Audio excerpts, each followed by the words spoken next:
अहिल्यादेवी होळकर दूरदृष्टीच्या असामान्य राज्यकर्त्या. चंद्रकांत हजारे. पुण्यश्लोक अहिल्यादेवी होळकर या केवळ धार्मिक कार्य करणाऱ्या नव्हेत, तर युद्धकुशल, स्वातंत्र्यतावादी, कायदेतज्ञ आणि दूरदृष्टी असलेल्या असामान्य राज्यकर्त्या होत्या, असे प्रतिपादन प्रसिद्ध व्याख्याते चंद्रकांत हजारे यांनी केले. उमरगा येथे पुण्यश्लोक अहिल्यादेवी होळकर यांच्या पुण्यतिथीनिमित्त आयोजित भव्य व्याख्यान कार्यक्रमात मुख्य व्याख्याते म्हणून ते बोलत होते. यावेळी त्यांनी अहिल्यादेवींच्या कर्तृत्वाचा विविध अंगांनी उलगडा करत त्यांच्या प्रशासनातील दूरदृष्टी आणि समाज सुधारणेच्या कार्यावर प्रकाश टाकला.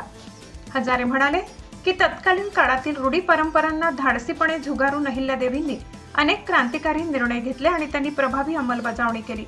विधवांना दत्तक पुत्र घेण्याचा अधिकार, बालविवाहाला प्रतिबंध, महिलांसाठी स्वतंत्र सैनिक प्रशिक्षण आणि स्वतंत्र बटालियनची उभारणी, तसेच महिला विणकरांना प्रोत्साहन देऊन वस्त्रोद्योगाला चालना देण्यासारख्या कार्यातून त्यांची प्रगतिशील विचारसरणी दिसून येते. त्यामुळे अहिल्यादेवींचे कार्य आजही समाजाला दिशा देणारे आहे, असे त्यांनी सांगितले. मल्हारराव होळकरांच्या बुद्धिमान आणि पराक्रमी सुनेने राज्यकारभारात प्रशासन, न्याय, सुरक्षा आणि सामाजिक कल्याण यांचा समतोल साधला. त्यामुळे अहिल्यादेवींचे व्यक्तिमत्व हे केवळ एका समाजापुरते मर्यादित नसून संपूर्ण समाजासाठी प्रेरणादायी असल्याचेही हजारे यांनी नमूद केले. कार्यक्रमाच्या अध्यक्षस्थानी डॉक्टर R.D. शेंडगे तर प्रमुख पाहुणे म्हणून उमरगा नगरपालिकेचे नगराध्यक्ष किरण गायकवाड उपस्थित होते. यावेळी व्यासपीठावरील सर्व मान्यवरांचा धनगर समाजाच्या वतीने विशेष सत्कार करण्यात आलाय.